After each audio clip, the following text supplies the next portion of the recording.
Let's get you breaking updates coming in. The vote Chori narrative seems to be collapsing. It's not just politically but also in numbers. An agency called CSDS, which conducts surveys across India on politics, demography and does post-election analysis, has apologized for putting out wrong data on Maharashtra. But the damage was already done. Latching on to that apology of Sanjay Kumar, the co-director of CSDS, the BJP is claiming that the Congress ecosystem picked up this fake data to attack the Election Commission and question India's democracy.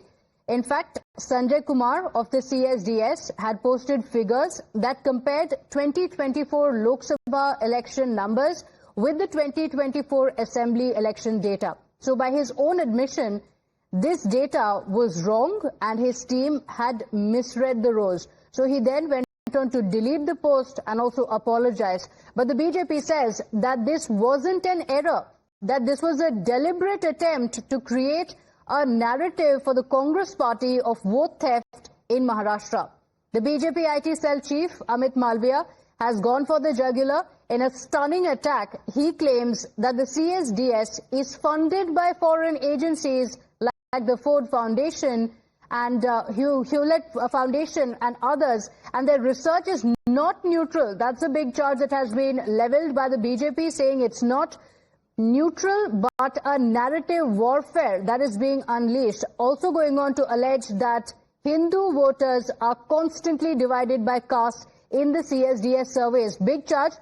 My colleagues Pragya and Sagrika joining us on the broadcast with the details. Before I go across to Pragya, Sagrika, take us through the details of what the BJP has said. This is a big charge. They say funded by foreign agencies. This is an attempt to create a divide in the country. Absolutely. After Sanjay Kumar's apology and admission that the data that was put out on Maharashtra was not correct, the BJP has gone ahead and has fired a stinging attack. It is BJP's Amit Malviya who goes on to say, and I quote, CSDS and the dangerous game of narrative building. The BJP also goes on to claim that the Center for Study of Developing Societies has long positioned itself as a research institution, but a closer look at its funding, sources, surveys, designs and outputs reveal a troubling pattern. Now, this is what the BJP is saying, and we are only taking you through the allegations being made by the BJP. Okay. They also go on to say that there was foreign funding done with an agenda. Okay, foreign funding. That's a claim that he has made. Apologies. Do stay with us. We have Mr. Sanjay Kumar himself joining us on the broadcast. Mr. Sanjay Kumar, if you saw the tweet that has been put out by the BJP, Amit Malviya going on to say that there is foreign funding. Take us through your explanation, your side of what happened.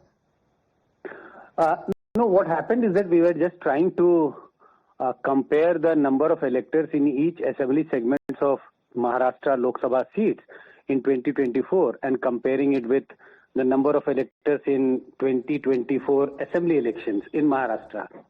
Because there were a lot of talk about large number of voters getting added to the Maharashtra election, Maharashtra assembly elections between the 6 months.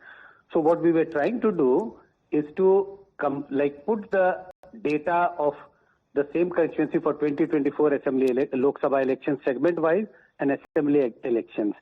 So the rows got a little it did not match in a sense. It just one row up and down, and what happened is that the comparison was done with the wrong constituency. Overall, we kept looking at the overall figure, then the overall figure was correct.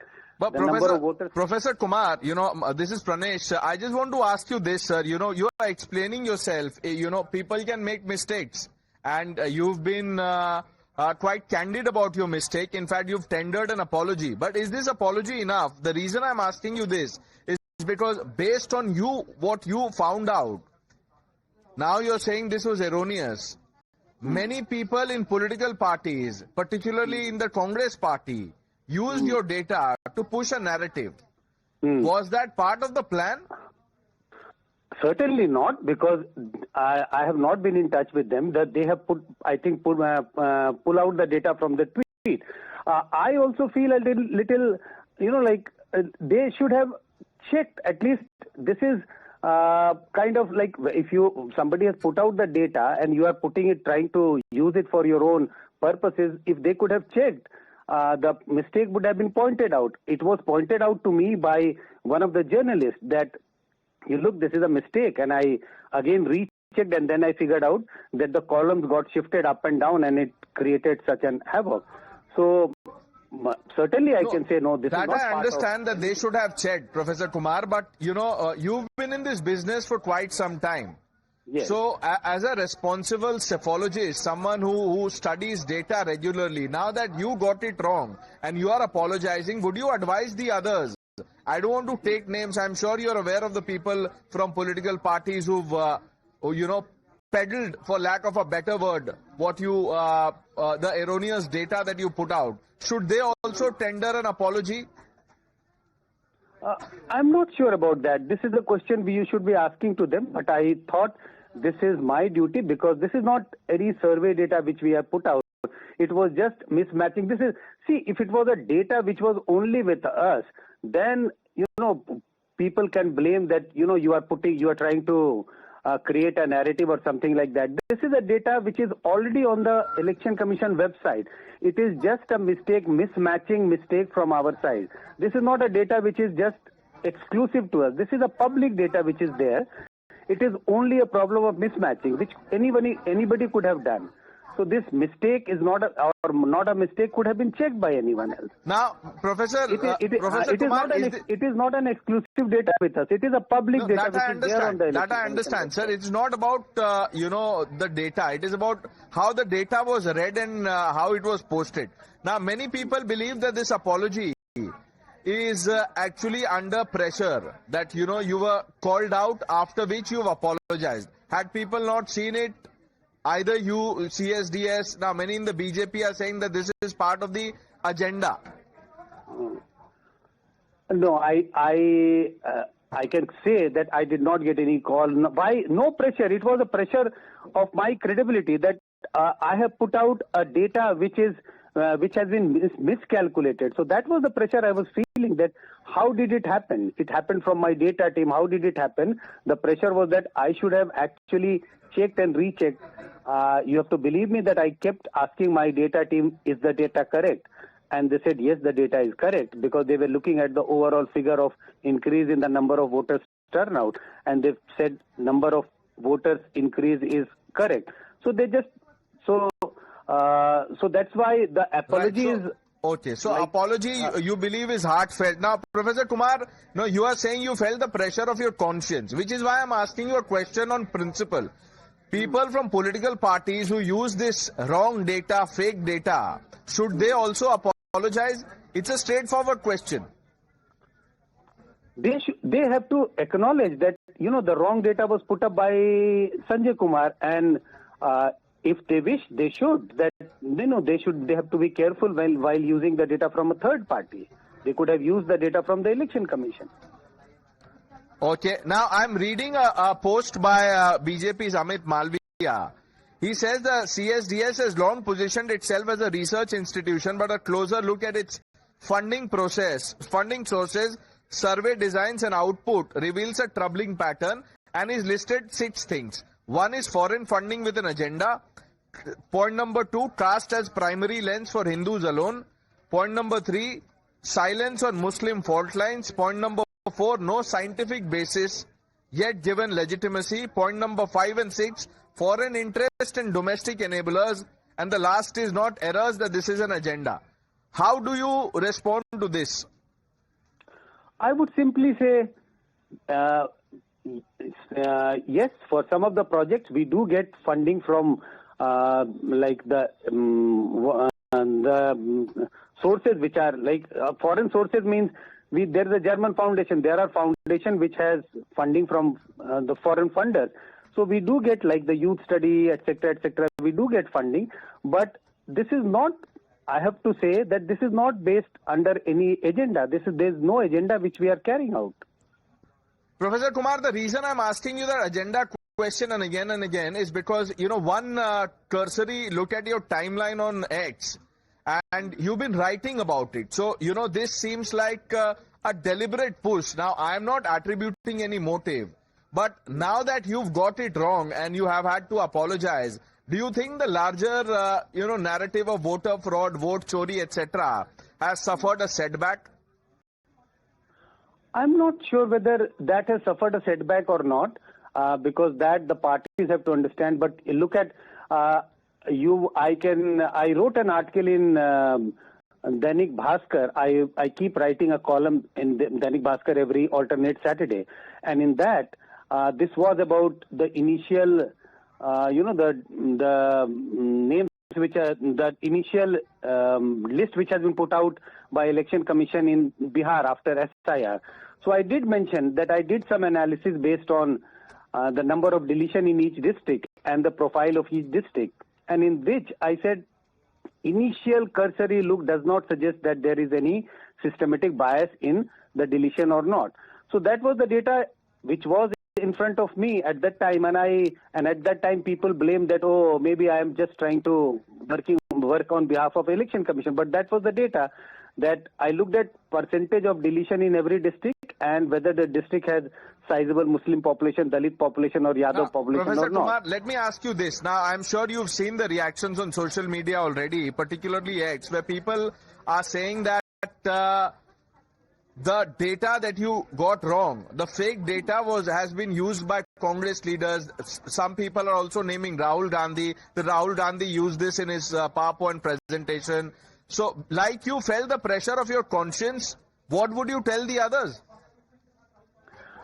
I have not seen where Rahul Gandhi using this data or not, but I think whosoever have used the data, they must say that this wrong data was put up, incorrect data was put up by Sanjay Kumar of CSDS, etc.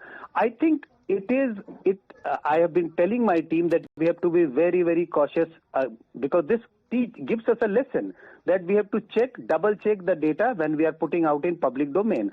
I think this should be done by anyone who is putting out the data in public domain. But Professor Kumar, don't you believe the damage is already done, that this apology may not change the damage that has already been done? Damage to? Damage to the narrative, sir, because based on your data, a narrative was weaved. You have apologized. The others, are quickly. Maybe some people are just removing the post that they had put out. But there's no acknowledgement, no apology. See, what's happening is that finally we should go by the facts and figures. Even if you are able to, if somebody is trying to build a narrative, whether it is a party or somebody, finally those narratives have to be counter-checked against the figures. So yes, if the narrative is being built on a incorrect number, so that narrative will get punctured one day. I'm not sure whether it is getting punctured today or not, but any narrative has to be substantiated by numbers. But now in this case, I'm only extending your argument. This narrative has been punctured by your own admission that the data was wrong, fake, etc. So what's next? Next, like? What does one do now that you've got the data wrong? A tweet has come that, there was a problem, the team messed it up, I apologize. What's the next step? Next step on my part? Or yes, sir, on your part, sir. On your part, on part of the people who have used your data. On my part, I thought this is what I could do, because I must explain that this is a data which has been put out, was, calculated. There was a miscalculation, so I have done that. If there is something, someone else suggests me to do something, and if I would find that yes, this may be useful for me to do, I would be willing to do that. But Professor Kumar, why are you hesitating to say that Congress leaders who used your data and now have deleted their post should apologize, or anyone who gets the data wrong? If I have apologized, I think everyone who is using the data without even checking it, they should apologize. Okay. They should accept the mistake that they have used the data from a source, and they should have checked it. They should have certainly checked it. They should apologize. Okay. Why I would have hesitation in saying that they should not apologize? They must apologize. Right. Professor Kumar, thank you for taking those questions and for speaking to Times Now. Okay, thank you. So Pranesh, what happens now to the opposition's protests, the vote Chori or voter adhikar rally and the long presentation that was put out by Rahul Gandhi and the plan for the opposition, multiple parliament days being disrupted with this one charge of the opposition? That's the question, Pratibha, because, this, like I said just a while ago, that the whole narrative of vote Chori, voter fraud, etc. has suffered a body blow with this acknowledgement and apology. But the larger question is not about the psephologists, but about an ecosystem that used the data and put out posts. Now, the psephologist in question has apologized. He says, I felt the weight of my conscience, pressure of my conscience, etc. But the team got it wrong. But people who use the data are silent. They should at the very least say why have they deleted the tweet, or what were the checks that they did before putting out the tweet, because you see, we're dealing with something very sensitive. This is not, these are not ordinary numbers. We are talking about an electoral process of a country as big as ours. This is about credibility, about trying to create, or trying to sow seeds of mistrust in the general public. So people who now got the data wrong and the larger ecosystem that amplified the data must at the very least apologize. Okay, all right. In fact, we have a reaction from the Congress MP Manikyam Tagore. Now remember, Congress party has been leading the charge against the Election Commission. Rahul Gandhi is also holding a voter adhikar rally or yatra in Bihar amid that.